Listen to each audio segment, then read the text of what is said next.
تاسو وایئ چې په کوم څیز په خلکو باندې بد لګي زه کوشش کوم هغه کوم چې دا بد لګي چې د ښه په بد ولګي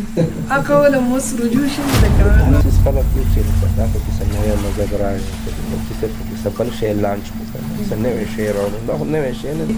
زمونږ د پښتانه چې کوم دي دا مذهبي خلک مولیان چې کوم دي هغه کار ونه کړی شو کوم چې د لاهور یا د کراچي مولیان وکړو نو د دې وجه څه ده جي په لنډو الفاظو کې ووایم چې د شیخ الهند رحمت الله علیه کوم مایل او فکر و نو په هغې باندې د شهري علاقې علما ډېر زیات کار کوي حجاب اغوستل داسې دي چې خپل ژوند د ځان پورې محدود کول دي صرف د خپل وجود نه منډ نه ده مفتي صاحب ستاسو په مخکینو بیانونو کې او هغه جیل ته چې څه سفر کړی و د هغې نه پس په بیانونو کې ډېر فرق راغلی څه وایې د هغې بارے نو هغه وخت کې چې کله ما دا سخت بیانونه یا په جدي ژبه کې اپریشن سرجري اپریشن وایي هغه وخت کې هغه په داسې څه نه وي السلام علیکم ورحمت الله وبرکاتہ زه الیاس حماس یم او تاسو ګورئ طلوع هم په ننني پروګرام کې او په پودکاسټ کې را سره یو ډېر لوی شخصیت ناسته کړی دی د تعارف محتاج نه دی خو په یو ټکي کې د هغې تعارف وکړم نو ثاني بجلیګر رحمت الله علیه هغې ته ویلی کېږي نو ستاسو وخت نه اخلم باقاعده پودکاسټ شروع کوم مفتي صاحب د ټول ناول خو په پروګرام کې ورته حرکلی وایو ډېره مننه یو جهان مننه شکریه مفتي صاحب ډېر ټپ ټایم ټیبل هم چلیږي نن سبا مونږ ستاسو سره اکثر کنټیکټ کوو ټایم نه میلاویږي یاره جي بس په یو شعر سره به ستاسو جواب وکړم چې ای خدایه دا وجود زما یوازې مه کړي صحیح ما د دې دنیا د هر انسان کړې په ښېګړه نو زما تقریبا 80% ژوند 80% دا د مخلوق دپاره بیزي صحیح ماشاءالله زه ښه ده خو مونږ ډېر کوشش کوو مونږ ستاسو سره ملاقات وشو زه د هغې معذرت غواړم جي صحیح او ډېر وخت نه مې اراده وه چې په وخت لاړ شم خو صحیح شکریه چې اوس هم ټیم راکو خامخا مصروفه ټیم مفتي صاحب زما د ټول نه اولنی سوال دی د روایتو مطابق چې ستاسو پیدایش په کوم ځای کې او په کومه خاوره باندې وشو او کله وشو دا د تالاش سیمه ده صحیح تحصیلي تیمرګره جی او د کوزدیر او ډیری یو کلی دی جی او په هغې کې په 19 مارچ 1984 کې صحیح زما پیدایش شوی دی جی صحیح په 19 مارچ 1984 کې صحیح په الحال رهایش خو به کلی کې نه وي تیمرګره کې پاتې تیمرګره کې صحیح مفتي صاحب د علم آغاز کله کړی و څنګه هم کړی و علم ته راتلل ډېر ګران وي دا ابتدا هم څنګه کړې وه یاره جي ما دپاره خو بیا لږه نوره مشکله وه چونکې ما په 2000 کې میټرک وکړو جی او د میټرک نه بعد بیا زه لاړم کراچۍ ته هلته مې FSC وکړه او دغه شان ماسټر مې وکړو کراچۍ په انټرنیشنل ریلیشن کې نو د هغې نه بعد بیا زه مدرسې ته ان شوم صحیح او د هغې کوم هغه د ورتګ هغه ذریعه چې وه هلته کې د یونیورسټۍ سره ټچ ما به دراسات دینیه کې کلاسونه اخیستل اتوار په ورځ چوټۍ ټایم کې نو هغه مدرسې ماحول سره ټچ پاتې شو هغه انوایرمنټ خوا سره انداز کېږي مطلب باقاعدګۍ سره هم سټارټ نه نه باقاعده سټارټ نه نو کله چې ما بیا ماسټر وکړو د هغې څه زما دراسات یو کال ویلی شو صحیح نو الله رب العزت دې زما والده محترمه وبخي بیا ما هغو سره مشوره وکړه چې دا خو یو 8 کاله یو بل سفر دی او کېدای شي 10 کاله شي چې سپیشلایزیشن وي زما والدې وي چې بس الله به کوي او د هغې مکمل سپورټ و راسه چې بیا د مدرسې په ګیټ باندې ان شوم صحیح او دا کومه مدرسه او کوم سنو دارالعلوم سعیدیه یو مدرسه ده ډیفنس فیس 5 کې کراچۍ کې صحیح دا زمزمه کمرشل لین کې جی نو هلته ما ابتدایي د علم آغاز وکړو صحیح او دا ایئر تقریبا دغه 2006 جی 2006 مطلب تاسو د خپل علم آغاز د کراچۍ نه مې کړی صحیح او دم په داسې وخت کې چې تاسو ګریجویټ شوي وئ عصري علومونه بس داسې یو پکې ووایو چې لکه اوله مې د ماشومانو سره ویله. صحیح صحیح صحیح ټول واړه زه پکې غټ وم. صحیح. او بیا هم فراغت په کوم سن کې وشو؟ فراغت په 2014 کې بیا د دارالعلوم حقانی نه اکوړه خټک نه وشو. حقانی نه حقانی نه عظیمه جامعه ده. د انټرنیشنل یونیورسيټي نه وشو. په کوم سن کې؟ 2014 کې. 2014 کې. او تاسو په شيوخ کې چې داسې غټ شيوخ د حقانی شيوخ واسم شيوخ زما په شيوخ کې شهید اسلام حضرت مولانا سمیع الحق شهید رحمت الله علیه. صحیح. او ډاکټر شیر علي شاه صاحب نور الله مرقده، دیر باباجي، مغفور الله باباجي، مفتی سیف الله مروت صاحب. صحیح. دامت برکاتهم. او مولانا ابراهیم فانی صاحب رحمت الله علیه. دا په اساتذه کې وجي. او کراچي نن بیا تخصص کو یا بیا هلته لاړو جی. یو تخصص بیا کوم جامعه نه وکړو؟ تخصص بیا هلته وکړو یو کال ډیوریشن باندې. جامعه اسلامیه یو مدرسه ده جی جی په لیارۍ کې. لیارۍ کې ډېر مشهور ځای دی کراچي. جی صحیح. ډایرکټ په دغه علم پسې بیا تخصص وکړو؟ نه، یو 2 کاله ګیپ پکې راغلی. ګیپ خیرو؟ بس معمولات داسې وو، څه تنظیمي معاملات جی جی هغه هم یو دم نشو پرېښودی. صحیح. بیا څه ملګرو خیر ستاسو هغه ایج هم دومره و چې په دغه کې بیا دا سبق کنټینیو ساتل ډېر ګران و. جی بالکل جی. عموما ته تاسو به د معاشره کې ګورئ کله چې ماسټر وکړي یو بچی چې بیا یا جاب اپلای کوي یا کور نه ولا د واده اپلای کوي. نو ما دغه وخت کې دغه دواړو قرباني ورکړې، چاپ طرف ته هم لا نه وه او د واده ترتیب هم ونه شو. صحیح. د علم سره مې نکاح وکړه. صحیح. یو په کراچۍ کې بیا کم داسې مولیانو علماء کرامو چې د هغې نه هم څه لږه ډېره استفاده کړې؟ مولانا ابتدایي طور خو جي که تاسو ته زه بنیاد کښېنم، نو زه په یونیورسټۍ لایف کې به جامع علوم الاسلامیه بنور ټاون ته تلم. جی جی جی. او په دورې حدیث کې به ډایرکټ حضرت مولانا شیخ فضل محمد یوسفزی صاحب سره مې تعلق دامت برکاتهم. نو هغوی به زه ډایرکټ کښېنولم. نو ما ته اوس هم یاد دي 2006 کې د ډاکټر عبدالرزاق سکندر صاحب نور الله مرقده او د شیخ فضل محمد صاحب دامت برکاتهم ما تقریبا 2 میاشتې یعنی یو کال ما د دورې حدیث کتابونه په هغې کې پارټیسپیشن کړی. د دورې نه مخکې تاسو دوره کړې وه په بنور ټاون کې؟ او د یونیورسټۍ طالب علم وم. اوس هم شیوخو ته ډېر زیاتې دعاګانې کوم ځکه زما به لباس هم دا روایتي نه و، نه دا قومي لباس و، او سره د پینټ شرټه به هغو زه یې لاوډ کړی یم چې دی به دلته کښېني. نو زه د علم او بنیاد هم دا ګڼم چې دغه شیوخو په ما باندې دست شفقت کړی. حالانکه د بنور ټاون مزاج ډېر سخت دی. په هغې کې دورې حدیث کې هم داسې کسان هغو ټاکلي چې یو مولا پکې نشي کښېناستی. نو زه پکې یو عصري ادارې سره زما تعلق و. نو ډاکټر صاحب دی الله وبخي او شیخ صاحب دی راته الله ژوندی لري چې هغو زما سره داسې خصوصي خپل شفقت کړی چې نن زه په دې پوزیشن باندې یم. دي صحیح. دغې نه علاوه نور داسې شیوخ وي چې کراچۍ کې هم ترې څه لږه ډېره استفاده شوې؟ مولانا منظور صاحب دامت برکاتهم دا په نگرانۍ کې د بنور ټاون یو جامعه چلیږي په دغه ډیفنس کې، زمزمه کمرشل لین کې فیز 6 کې. صحیح. نو په هغې کې دغه شیخ الحدیث مولانا شبیر صاحب دامت برکاتهم او د ګلګت مفتی صاحب او مفتی ریاض الدین صاحب ټول حیات دي، الله دې ژوندي لري. مولانا صابر الرحمن صاحب او دا واړه فنون چې کم دي، نحو دا علم السیاحه او دا کم فنون چې دی ګریمر، دا د ثوابۍ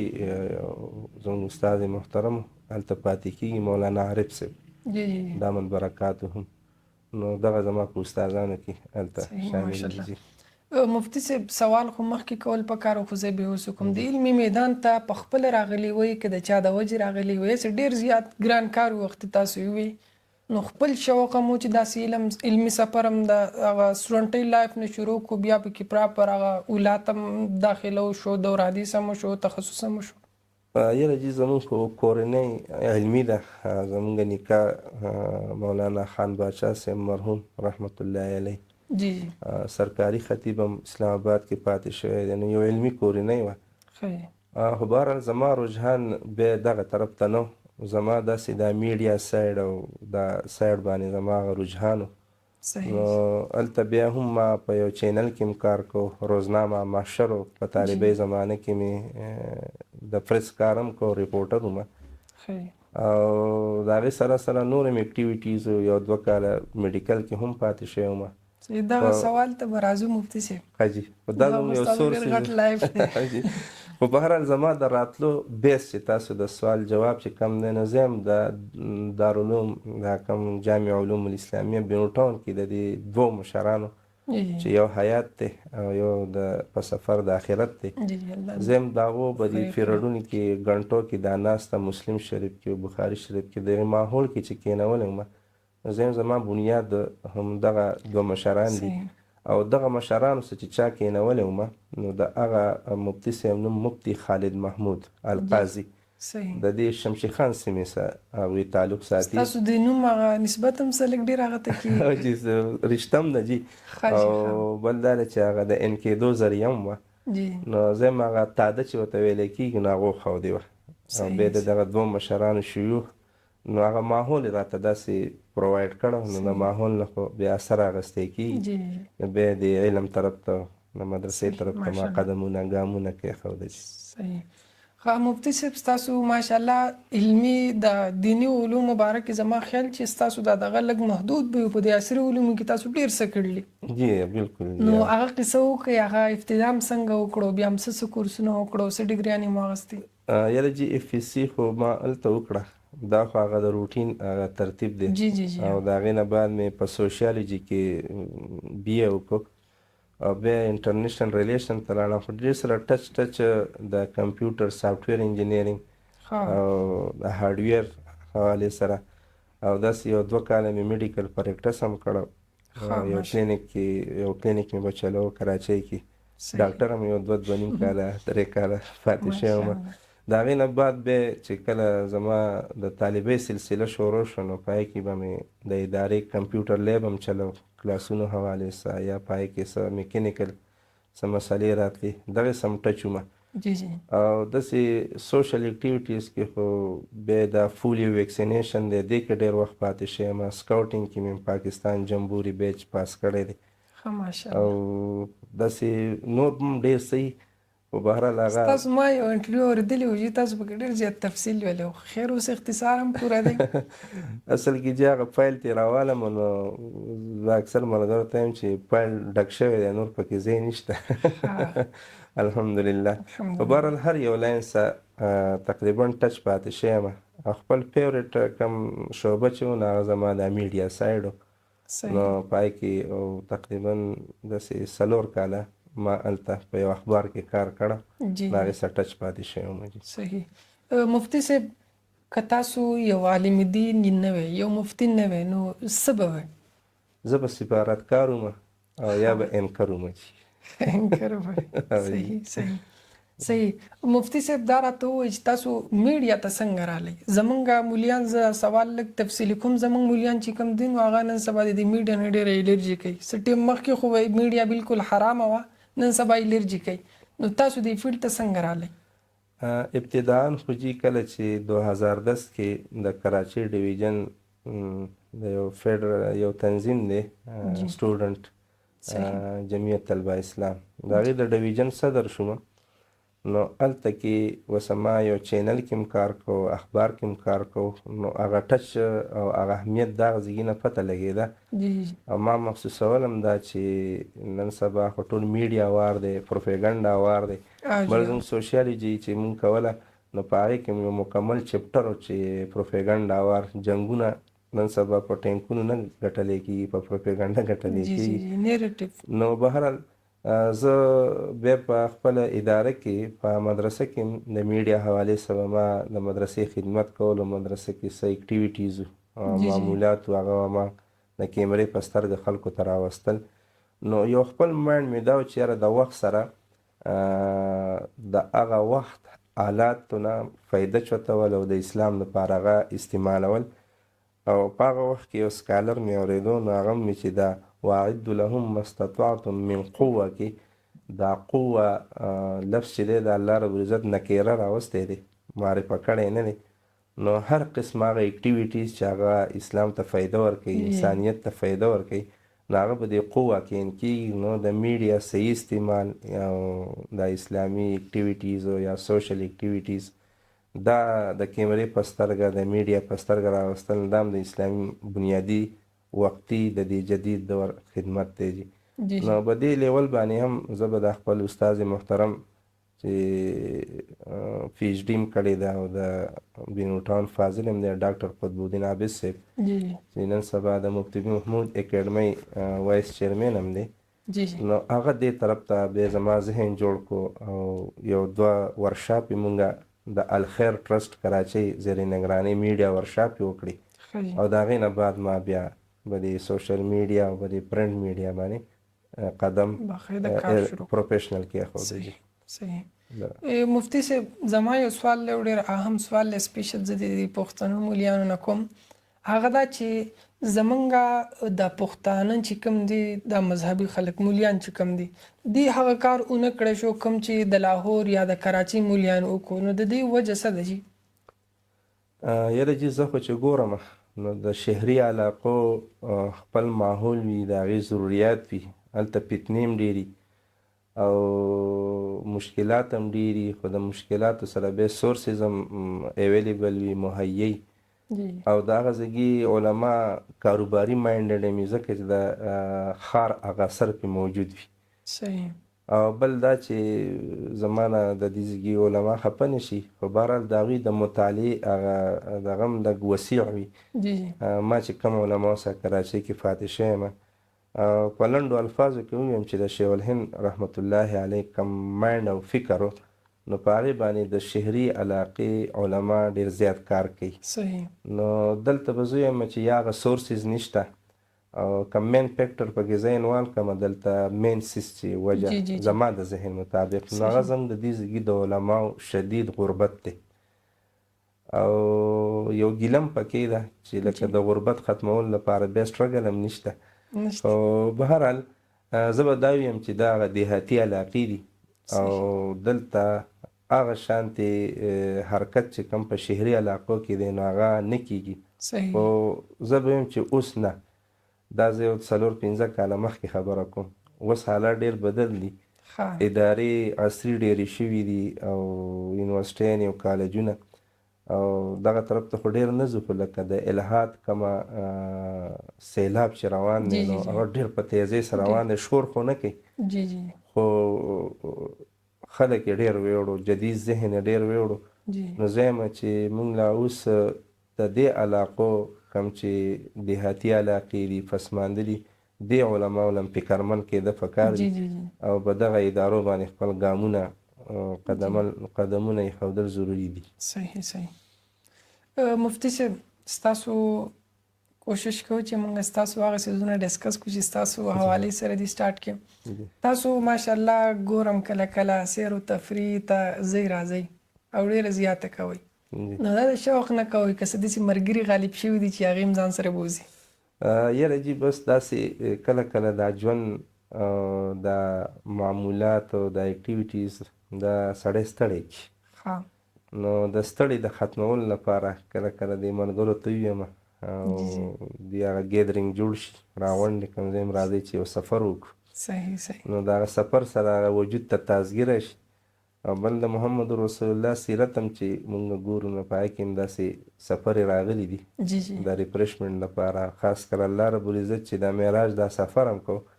بیکګراونډ کې محدثینو لیکلي دي چې دلته کې په یو کال کې خدیجه به وفات شو بل طرف ته تره وفات شو تره خو به کونسلینګ کو لکه بار پروټیکشن حواله سو خدیجه به خو کانسولر و د کور دننه صحیح. نو دا دوه درانه غمونه نو الله رب العزت ولا چکر ورکړو د معراج نو بیرته چې کله واپسي وشو نو په یو نوې ولوله سره نو بس په دغه مایند باندې او شوقي ډېر یم زما داسې وخت په وخت باندې. صحیح. مفتی صاحب ستاسو یو ګاډی ما یو ټیم کې کتلی او کیدای شي اوس نه وي هغې ته تاسو شین نمبر پلیټ لګولی نو هغه هم څنګه لګولی په هغې باندې راته ښکاري لیکلي چې خطیب خطیب جی او جی اصل کې جی موږ به دغه تیمارګره کې د هیډ کوارټر دی ښه جی نو امامت او خطابت هم دغلته دی نو دغه ځای کې به یو ډي اس پي نامې خو نه علمه صحیح نو هغه به مستقل زما مقتدي و جی جی جی نو هغه راته وویل چې یاره بس دا امام پوزیشن خو په نورو شعبو کې ډېر اوچت دی په ډېر کار د اوچت دې ته هم یو امتیازي حیثیت میلاو شي جی جی جی نو وایي دې خلکو رنګارنګ لګولي دي چې ته پکې دا ولګوه ښه نو بهرحال هغه چې ما ولګو نو وختي طور خو ماته ډېر زیات مشکلات بیا جوړ شو دغه یو اداره ده هغه نامه زما ذهن نه ووته خلک ورته کمپلینټ یې کوي او نومونه په صیغه راز کې پوسټل څه اداره ده عمران خان به دې دور کې جوړه شوې وه نو بار بار به پولیس راتله او کله یو ولدار کله بل چېرته دا بورډ درې کړه او کمپلینټ یې د باندې څه 23 کمپلینټ یې خو په هغه ورځو کې په ما شوي وي چې تاسو دا بورډ درې کړئ نو بیا ما هغه ډي اس پي صاحب ته وویل چې یاره دوی خو ښه په سوشل طریقه ماته وایي زه به یې درې کړمه جی جی جی نو بهرحال هغه بیا وایي چې بس زه یم دلته نو ته لګوه څه مسله نشته دا خو داسې چا سره لګولي او چا شنه لګولي خبر دا د هغې هغه بیکګراونډ وي صحیح ما دا خیال و که سرکاري چېرته څه جاب ما بیو څوک خبروئ نه نه جي سرکاري جاب ته خو مې لا اپلای اوسه پورې نه ده کړې صحیح او مفتي صاحب سوال دا هم دی چې تاسو ماشاءالله دومره ډګریانې د سره دي دومره سورس د سره دي بیا سرکاري جاب ول نه کوئ تاسو ماشاءالله په خپله مې وویل چې په کار ده چې مولیان دې طرف ته راشي او ستاسو شانتې تعلیم زه یم چې په KPK کې به ډېر کم مولیانو سره چې دومره مشهوره مې دومره تعلیم مو سره یې عصري یاره جي ما دلته یو اداره پرایویټ جوین کړه د تجربې په طور باندې جی جی او سوچ مې دا چې زمونږ د غټو غټو جامعاتو علما کرام دي او ډېر تکړه دي صحیح نو هغوی په TT او په AT پوسټونو باندې ادارو کې دي او ډیوټیانې کوي جی جی نو هغوی د زما د مشاهدې مطابق د منظر عام نه غایب شو صحیح مطلب کم تحریکي ژوند یا سوشل ژوند هغوی صرف سکول ته خپل کور ته محدود شو ښه جي نو بیا ما یو کوشش وکړم ما ولکه زه د خپل ژوند ګورم نو ما یو سکول جوین کړو ایز ا پرنسپل په هغې کې ما وکتل نو کله به چې زه ماسپښین نه بعد رالم کور ته چې کور ټکه ټوکه اکټیویټیز به نو زه هم د خپل ځان پورې محدود شو تجرباتي طور نو بس بیا ما دا سوچ بدل کړو چې یاره جاب اخیستل داسې دي چې خپل ژوند د ځان پورې محدود کول دي صرف د خپل وجود له منډه ده او داسې نور اکټیویټیز کې به حصه یا اسلامیک دعوتي لحاظ یا نور نو زه اوس الحمدلله آزاد یم او یو لنډ جواب ورکړم چې بس هغه ځان په جال کې ګیرول دي جاب اخیستل زه داسې ګڼم ډېر زیات محدود کېدل دي بل انسان اصل کې چې جاب ته ځي د شپې هم دا نیت چې سهار به زما په ټیم وده کېږي مطالعه ټیم هم نه میلاویږي بل چې راشي بیا ستړی بس زه به تاسو ته لنډ جواب بل دا درکړم چې انسان یو تحریکي ژوند نشي تېرولی صحیح تحریکي ژوند د جاب سره ممکن نه دی ټیک صحیح بل مفتي صاحب ستاسو فلحال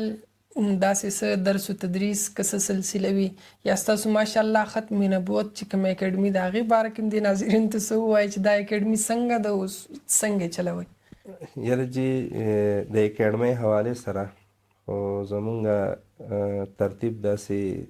مختلف صورتونو کې دی جی مونږ مدارسو ته هم ځو او پبلک ته هم ځو عام جماعتونو ته هم ځو او سپیشل کوم چې فوکس هم ده نو هغه په عصري ادارو باندې ده صحیح دا سی ورچوال اکیډمي ده او جی دا سی ورچوال اکیډمي ده او اکیډمي کې مې اکټیویټیز وي مختلف حوالې سره سټوډنټس راځي او د هغوی د ختم نبوت حوالې سره څومره چې د هغوی ته ضرورت وي اویرنس د هغه ته ورکړی کېږي او د دې سره سره موږ د ټوله صوبه کې هم ځای په ځای باندې زو ویزټ کوو مختلفو کالجونو ته او یونیورسټیانو ته سکولونو ته او هلته د ختم نبوت کوم بریکاز باندې جدید ذهن چې دی نو هغه ته خبرو او تیارو یې ورته جي مفتي صاحب اصلاحي تعلق هم د چا سره دی زمونږ دیوبندیان خو ماشاءالله اصلاحي تعلق ساتي اصلاحي تعلق زما پیر صاحب محترم نامه چې ده نو شیخ القرآن والحدیث حضرت مولانا محمد صالح صاحب دامت برکاته د ریحان فروغ باباجي باندې چې یادېږي زه د هغوی ماشاءالله. ټیم ډېر وشو دا نسبت؟ تقریبا داسې 4 کاله به شوي دي. ماشاءالله ماشاءالله. صحیح. نه جي هغې نه ځان ساتمه. صحیح. هسې که تاسو ته خلافت میلاو شو نو زما خیال چې ستاسو مریدان به ډېر زیات دي، ځکه چې ستاسو د خلکو سره ریلیشن ډېر زیات دی. اول خو دغه څه مې سوچ هم نشته، او که د خطبو خو هم خلک ډېر وي جي، که چېرته داسې وم شو نو دا به زه په راز کې ساتمه، دا به د پبلک نو د ملګرو نه پټي. جی دا مې خپل مایند دی جي. صحیح صحیح صحیح. مفتي صاحب، دا نن سبا الحاد ډېر زیات شوی دی، تاسو به د الحاد باره کې ډېر کار هم کړی، خو زما مین سوال دا دی چې د دې اسباب څه دي؟ د الحاد او دغه چې کوم دی سیکولریزم او دا نن سبا دغه چې کوم دی سپیشل سټوډنټان، نو دا د لادین شوي دي، ځان نه خبر نه دي، یې سوچ لادین شوی دی، بعضې خو پکې په ظاهر هم لادین شوي دي. نو ستاسو څه خیال دی چې د وجه څه ده چې دا زموږ د نوجوانان دغې طرف ته ډېر زیات روان دي؟ جدید کم تعلیم چې دی او په هغې کې د اسلامي کم ټچ چې دی چې کم نه هونه کې برابر زه بولم ګڼم، نو ما ته مین وجه هم دغه ښکاري. او د دې نه علاوه کم چې زما خپله مشاهده ده، نو دا زموږ په دې وطن کې د دې یو باقاعده منصوبه بندي کیږي او دا پلانټډ سیز دی. بالکل فارن کې چې کوم زمونږ بعضې ټیچرانو پی ایچ ډی کړي دي یا ایم فل حضرات دي د بار یونیورسټیانو نه، هغه باقاعده دلته لانچ شوي دي، د یو کس نیم څه زما میټینګ هم شوی دی، او دا پروفارما او دا شیډول ته بالکل د فارن کنټریز نه میلاویږي چې به دې جدید چې تاسو به دې جدید ذهن کې دا کار وکړئ چې د اسلامیک مایند خلکو نه، د اسلام نه او د الله رب العزت د ذات حوالې سره لکه دا خلک تاسو په تشویش کې واچوئ او دا مایند ولا چینج کړئ. مطلب چې 5th جنریشن چې کوم وار دی بس هغه شروع دی. او ډېر لکه هغو زه به دا ویم، زما چې کوم مشاهده ده خلک اورم، فارن سکالرز اورم، ګورم هغوی نو هغو وایي چې د مسلمان سره کومه مقابله هغه د ټوفک د شپېلۍ یا د ټینک د ټیکنالوژي نه وتې ده، د هغو سره دا مقابله ګرانه ده، او هغوی سره تجربات کړي هم دي په خواوشا ممالکو کې چې په های ټیکنالوژي سره او ډېر په جدید ټیکنالوژي سره هغو ناکام شوي دي. هغو اوس دقه روح اختیار کړی دی چې دا ذهن مونږ د اسلام نه هغه کټ کړو، د الله حوالې سره تعالی حوالې سره په تشویش کې واچو. نو آلریډي چې کوم دغه ذهن جوړیږي نو هغه خو بیا د دغې خلکو د مقابلې هغه مایند نه لري، هغه مایند والا خلک جی جی. او مفتي صاحب، نن سبا د والدینو ته څه یو پیغام ورکوو چې والدین د خپلو بچو نه دي خبر، تاسو ته به دې خبره ډېر زیات علم وي، او زامن چې کوم دي یا قادیانیان وي یا ملحدین وي یا چېرته په بل طرف تلي، صرف موږ ته په ظاهر ښکاري چې زما زوی د سکول کالج ته تللی او په هاسټل کې پاتې کېږي، نور د څه نه خبرېږو. نو د والدینو خو هم ذمه داري جوړېږي چې یو خپل زوی صحیح تربیت وکړي، نظریې هم او داسې نور هم. یاره جي مونږ که د محمد رسول الله احادیثو مبارکو دروازه وټکو دغه محل ته ننوځو، نو په دې حوالې سره یو ډېر کلیر حدیث مبارکه ده چې د چا له الله اولاد ورکړي نو ښه نوم او ښه تربیت او بیا هغې له د فیملي دغه ملګري انتظام کول، دغه بنیادي خبرې دي. نو په دې کې به د تربیت باندې هم د محمد رسول الله ډېر زور چې د ماشوم د بچي ښه تربیت وشي، یو ښه سوشل ورکر جوړ شي، اسلامیک مایند وي، خیرخواهي د وطن. نو زما دې حوالې سره هم زه دغه والدینو ته وایم چې بچی صرف انټري کول یا د هغې اډمیشن کول دا صرف ستاسو ډیوټي نه ده، بلکې په هغې باندې چک ساتل، د هغې مانیټرینګ کول دا هم د والدینو اهمه ذمهواري ده. بلکې د یونیورسټۍ کالج نه راواله کمره روم سایډ باندې به هم ته د بچي مانیټرینګ کې د هغې د یو سیکنډ مانیټرینګ چې دی نو دا په والدینو باندې ضروري دی بلکې لازمي دی. ځکه یو حدیث مبارک هم د نظر نه تیر شوی چې په آخرت کې به ډېر مور او پلار ځانه کلیر وي خو د خپلو بچو د لاسه به جهنم ته ځي ځکه چې هغوی به دنیا کې داسې ژوند تیر کړی او دوی پې چک نه یې ساتلی. نو زما خپل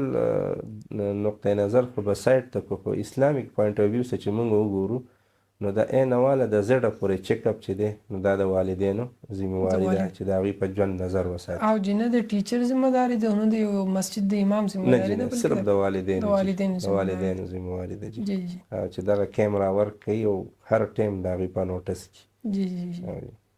مفتي صاحب ستاسو په مخکینو بیانونو کې او هغه جیل ته چې څه سفر کړی و د هغې نه پس په بیانونو کې ډېر فرق راغلی دی. څه وایې د هغې باره کې؟ یاره جي زمونږ خو یو مضبوط بیکګراونډ دی. زه یو کس نه یم او زما په شا باندې ډېر لوی لوی خلک دي بلکې که زه داسې ووایم چې زما په شا باندې د دارالعلوم حقاني لوی لوی مشایخ دي او داسې د کراچۍ د مدارسو 2-3 مدارسو. نو هغه وخت کې به چې کله ما دا سخت بیانونه یا به ورته په جدید ژبه کې اپریشن سرجري اپریشن ووایو هغه وخت کې هغه په داسې څه نه وي وایي ټیک ده. ټایم په ټایم به ما راهنمایي اخیستله بعضې مشرانو سره به کېناستو د هغې د هغه ریاکشن نه مونږ اندازه واخیسته چې یاره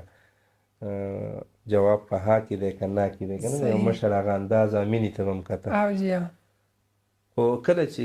بیا زه به په لنډو الفاظو کې ویم چې زما خو د اپریشن ټارګټ اکثر د علماو ګستاخه خلک انټي کم علماو هغه به راووته او ډېر په جارحانه انداز کې به د یو عالم دین بې ادبي بې عزتي کوله که لوکل و که په افر سټیج وه نو د هغوی به ما د دغه ځګي نه په هغه انداز کې اپریشن کولو. نو بهرحال بیا چې څه وخت تېر شو او نو هغه علماو هغه مشایخو ما ته دا روډ میپ لږ چینج کړو چې اوس چونکې مریض نشته نو ستن چاته وهي او یا ریشو کمه شوې ده شته خو لکه مطلب هغه شان تناسب یې نه دی کوم هغه دغه چې به را روانو جارحانه انداز کې نو لحاظه اوس ته دا سیټینګ لږ چینج کړه. نو بهرحال هغه سیټینګ باقاعده ما د خپلو مشرانو په وینا باندې چینج کړو خو زه پکې دا خبره وکړم چې زه د دواړو تجرباتو نه تېر شو. زما 15 کاله جارحانه موډ او بیا زما 4 ساله والا نرم موډ شو. نو ما به دې 4 سال کې هغه خلک چې هغه زما یا د اسلام یا د علماو انټي هغه ما کیچ کړه. زما سره پوره ډیټا ده. صحیح. کم خلکو چې به لکه زما وجود برداشت کول به ورته ګران و نو هغه اوس ما ته هارونه اچوي. نو بیا ما د دې مشایخو دې سوچ ته وکته چې یاره یو کس یو عالم دین دی په خپل مایند باندې ژوند نه تېروي دا د همیشه د چا راهنمایي اخلي د اکابرینو په ډایرکشن دي هغه ډایرکشن دي. لکه کراچۍ کې زما کوم اساتذه کرامو سپیشلی ډاکټر قطب الدین عابد صاحب مولانا صاحب محترم هغه هم زه ټایم په ټایم ګایډ کولم. نو هغه وایي چې یاره هغه سټایل اوس ته پرېږده اوس ژبه پستې واله سټایل ته راوله. خو بهرحال په هغې کې ما ډېر زیات ښه آوټپوټ مخې ته راغی چې په عصري ادارو کې کم جدید ذهن چې دی نو ډېر حده پورې ما کامیابیانې حاصل کړي د علماو سره مې جوړ کړی دی. صاحب ستاسو په دې خبرو کې یو بل سوال لوزي ستاسو مزاج ډېر زیات نرم دی. جی نو په تقریر کې په بیان کې بیا داسې غوسه څنګه دی بیا پکې ماشاءالله د خلکو هغه سافټویر یې څنګه اپډیټ کوئ؟ یاره جي دا یو وخت مخکې دلته یو افسر راغلی ډي سي صاحب پنجابي مایند و پنجابي سپیکر هم و هغه ته به ډېرې زیاتې کمپلینټ چې په دغه جارحانه ورځو کې کېدلي چې یاره جي دلته یو خطیب دی بالکل هغه د کریز نه باري او الفاظ هم غیر مهذبه او دا اخوا دېخوا. نو هغوی زه یو ځلې کال کړم چې یاره ته راشه اوس تاسې میټینګ کول غواړم. هلته چې زه کېناستم نو ما ته وایي چې څه 24 درخواستونه ستا باندې راغلي دي چې یاره دې خلاف تاسو ایکشن واخلئ. بیا څه بیانات هم وایي ستا ټرانسلیټ شو ما ته دلته کسان مې کېنول چې دې څه وایي صحیح. او لا یو مې واورېده اخر ته داسې ولیکې. نو ما ورته چې مختصر انداز کې مې سرجي یو 3-4 ورځې مخکې یو ریپورټ دی د DHQ هسپتال او زه دغلته نږدې ورته خطابت کوم دا ټول ماحول خو زه ګورم نږدې نه. نو ما هلته یو ماشوم د زینا چا د ادیره کې غورځولی نو د هغې به دې پوزه باندې او به دې غوږونو باندې بلډینګ شوی او وینه راغلې وه. بهرحال ما چې هلته ډاکټرانو سره اپروچ وکړو چې یاره دا ماشوم څه قصه ده. نو هغوی وایي چې یاره میډیکل چې موږ دا چک کړو دا موږ سار چک کړی دی نو دا اصل کې پیدا شوی ژوندی دی خو دا وروسته بیا د ده په مرۍ باندې یا په څه زور شوي دي نه ده نه ساه ایستی شوي ده نه بلډینګ ځکه به دې غوږونو او به دې پوزه راغلی. مې سرجي خبره دا ده چې دا خو زینا والا دی نو زینا یو ګناه شوې ده دا د هغوی پرسنل یو مسله ده خو دا ماشوم چې کله دنیا ته راغی نو دویم د ده دا قتل چې دی نو دا د انسانیت نه یو لیدلی ګناه د پاسه ګناه شوه. مې داسې زموږ ښکته مې منډایي ده نو مې تاسو دلته ریپورټ اخیستی شي د دې سوشل ورکرز نه کوم چې دلته کار کوي سوشل. نو یو ماشوم ایلیګل پیدا شي نو ټیک ده چې ډیډ باډي ده خو هغه د کچرې ته غورځول زه هم دام زه د انسانیت یو تذلیل ګڼم. دا څیزونه چې دي د خلکو دا قسمه رویې او دا قسمه خویونه هغه زما د سختۍ ذریعه ګرځي. او مفتي صاحب چې لکه دا یو واقعه تاسو هغې ته وویل نو بلا ډېرې واقعې دي نن هم کېږي پرون هم کېږي که نه دا لیبر روم کې څه روان دي لکه زه هغه طرف ته نه ځم معاشره کې څه روان دي اوس خو لږ لږ به دې هوټلو کې کنټرول شوي دي هوټلو کې څه روان دي. نو ما هغه مشر ته دا ووي که نه چې لکه دا حالات زموږ د ژبې د سختۍ ذریعه ګرځي چې موږ خفه شو نو زموږ سره بله لار نه وي موږ بس الله یو ژبه او یو ځای راکړی جو هلته هغه خپل د زړه هغه درد شیر کو په یو جارحانه انداز کې د هغه هم بیا ډېر عجیبه ریئکشن و. ما ته جب تک میں اس سیٹ پر ہوں تم تھوڑا اور تیز ہو جاؤ. چې یاره ما ته سرجي مسله دا ده چې تاسو د دې روم نه راوځئ نه د دې روم نه سیده ځئ بنګلې ته نو مې ګاډي ته ورننوځئ نو هلته هم ایسي ده او دلته هم ایسي ده او کور کې هم ایسي مونږ پبلک ټچ ساتو مونږ پبلک ګورو معاشره ګورو نو معاشره کې داسې حالات چې دي نو بل مې زه نوجوان هم یم نو که اوس چېرته بابا بوډا وی نو ما به ویلي وی چې بس به زه برداشت که کېږي به مې زه نوجوان یم او په معاشره کې دا ټکراو ما دپاره ناقابل برداشت وي په معاشره کې داسې قسمه خویونه او داسې قسمه کارونه چې زه د هغې مخنیوی نه شم کولی پریکټیکلي جو خامخا به زه په ژبه باندې به داسې چې سپیکر دی او خلکو ته دغه زما یو دغه دی. نو دا مولانا الیاس گمن صاحب دامت برکات هم فرمایل چې هم نرم ہے لیکن ان لوگوں کی رویے اور ان کے حرکات ہمیں سخت کرتے ہیں. نو باقاعده زما خو ډېر نارمل ژوند دی داسې. بل مفتي صاحب ستاسو یو ډېر مشهور قول دی او کېدای شي بار بار ریپیټ کړی هم وي تاسو وایي چې په کم څیز په خلکو باندې بد لګي زه کوشش کوم هغه کوم چې دا بد لګي چې له ښه پې بد به لګي هغه قول هم اوس رجوع شوي ده که هغه نه جي اوس هم کومه او زما دا مفتي صاحب محترم هم ناست دی او تاسو هم ناست دی. معاشره کې ما کتلي دي چې انټي اسلامیک کار په هر چا ښه لګي او یو اسلامیک روټ چې یا اسلامیک لاس چې دي هغه څوک فالو کوي نو هغه پې بد لګي. لکه فار ایگزامپل مثال په طور زه ویم چې لکه یو اواز موږ اوچت کړو چې یاره خویندو لیسې ورکړي نو لکه دا ټکې په معاشره کې په خلکو ډېر بد لګي. که موږ یو اواز چت کړو چې یاره جي ته اوس خو روژه م روانه ده ته روژه دارې نو ورندار ته مه ګوره روژه دې خرابېږي که نه یا مونږ دا ووایي چې لکه صیبه ته دې خینې له لاس مه ورکوه هسې هم ګناه ده به دې روژه کې دې پرې روژه خرابېږي نو داسې خلک وایي چې لکه دا پکې څه نوی مذهب راغی که دې مفتي صاحب پکې څه بل شی لانچ کړو که نه څه نوی شی راوړو دا خو نوی شی نه دی. محمد رسول الله د ترور کره دننه نه دی تللی د ماما کره دننه نه دی تللی ولې د نبي علیه السلام د ترور نونې نه وي یوې نه ده کتلي ولې د تره نونې نه وي مفتي صاحب ناست دی چا څه په د هغه میټینګ ملاقات نه دی شوی. نو کله چې داسې قسمه خبرې مونږ پریکټیکلي یا فالو کوو ژوند کې راولو نو هغه په خلکو بد لګي. لکه ایو اندازه به تاسو ته دا وي ما په یو ځای کې په یو اجره کې یو خبره وکړه چې یاره دا نکاح خو دلته ټیک ده جی خو راځئ چې جومات کې وتړو. ښه جي. عایشه به یې فرمایي چې یاره اعلانیې وکړئ نو پبلک ډېري جومات کې اعلنوا النکاح که نه جی او تاسو نکاح هلته وکئ او په مساجدو کې وکئ که نه حدیث مبارک دی. جی جی نو هلته یو ملا راوچت شو او چې نه دا خو د روایاتو دا دی و هغه دی که نه بیا خلک هم راوچت شو یو لانجه جوړه شو. داسې قسمه څیزونه لکه زه به تاسو په لنډو باندې دا ووایم چې دین اسلام پریکټیکل کول جی جی جی عملي کول جی دا د خلکو لپاره یو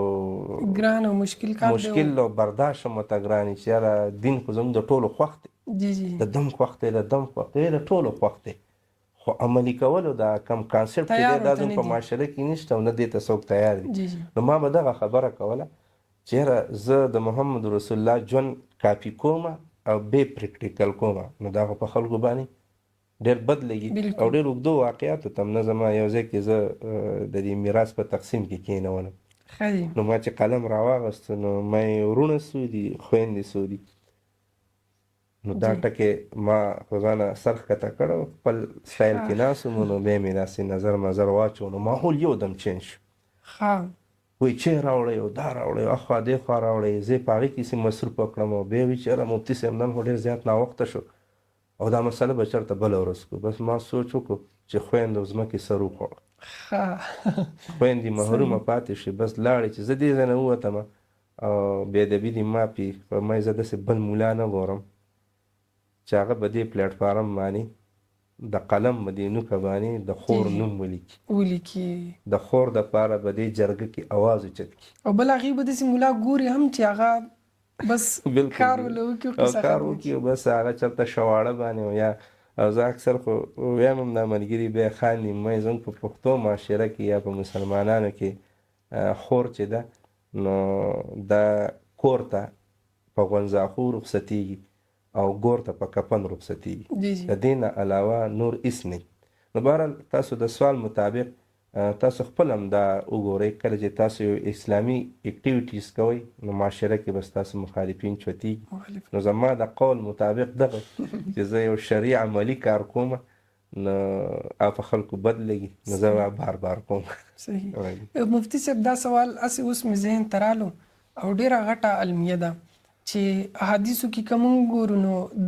دغه چې کومه وه ولیمه د واده نه پس چې کومه ولیمه میلاویږي نو هغه به د مباشرت د هغه شپې نه پس وه او نن سبا داسې یو رواج جوړ شوی دی چې خلک اول داسې کار وکړي چې اول خوراک مرا خلکو ته وکړي د هغې نه پس هغه شبي زفاف چې کوم د هغه بیا منع وهي نو دې باره کې یاره جي زه خو بیا ستا د دې سوال سره یو بل سوال هم اوچت کړم او بیا به خپله جواب وکړم. جی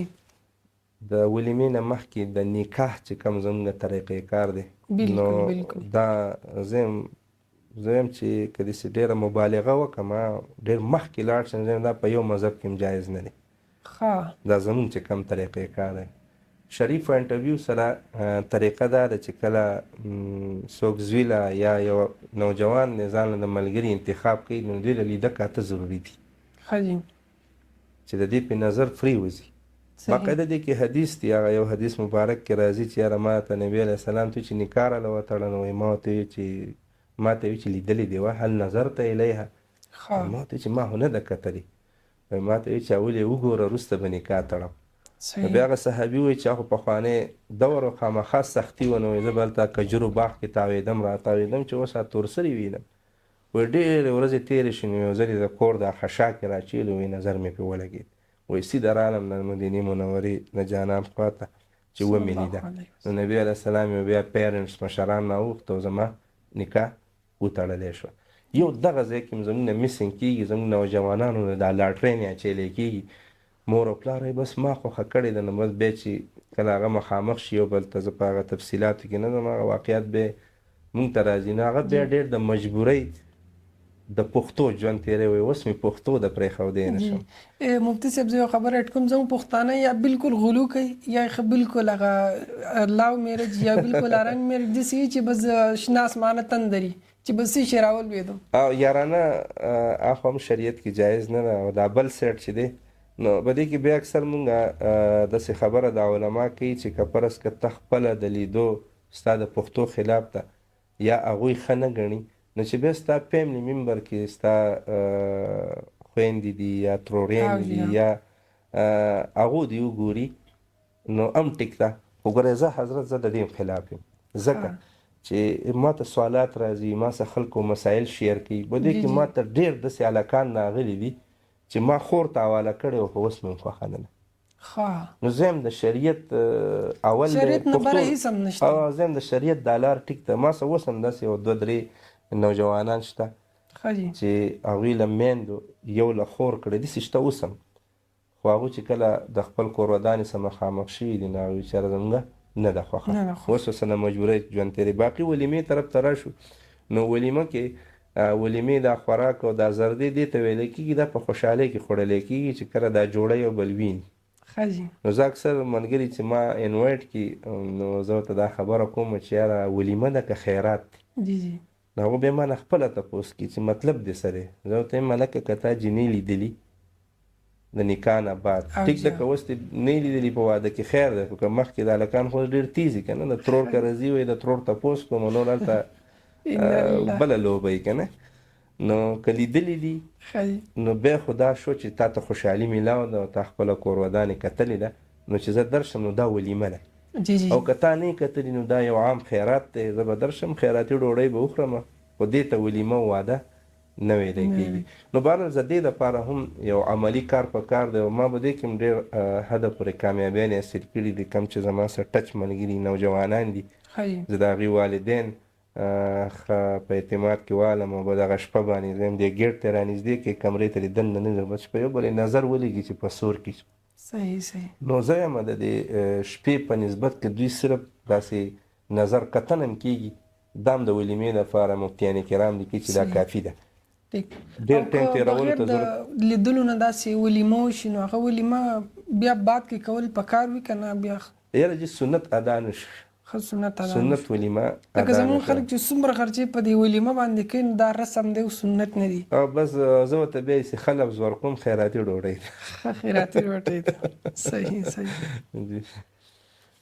مفتي صاحب په زندګۍ کې داسې کومه یوه لمحه راغله چې زړه م پکې ډېر زیات خفه شوی یم د زړه نه هغه زندګۍ نه ناامیده شوي یې یاره جي داسې ناامیدۍ والا وخت خو زما ژوند کې الحمدلله نه دی راغلی خو کومې واقعې چې لکه زه غورځولی یم او ډېر زیاتې ذهني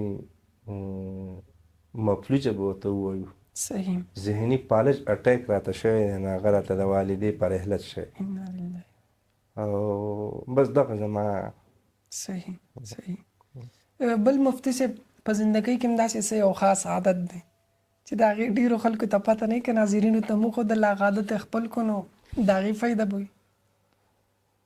داسې خاص یو عادت وي چې ډېرو کمو خلکو ته د هغې علم وي یاره جي داسې عادتونه خو ډېر دي خو بس زه یم چې بس هر طرف ته مینه مینه یم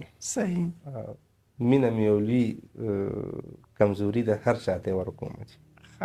مطلب ډېر ښه عادت دا دی چې بس مینه ډېره زیاته ده مینه زیاته یې بس دا وخت دومره ډېر نه دی شپېته او یا کاله دا ډېر مختصر دورانیه ده زه یم چې دا بس په مینه مینه کې تېره شي صحیح بس مفتي صاحب الله تعالی دې ستاسو راتګ د خیر ذریعه وګرځوي امین شکریه انشاءالله بیا به نور ملاقاتونه جزاکم الله ډېره مننه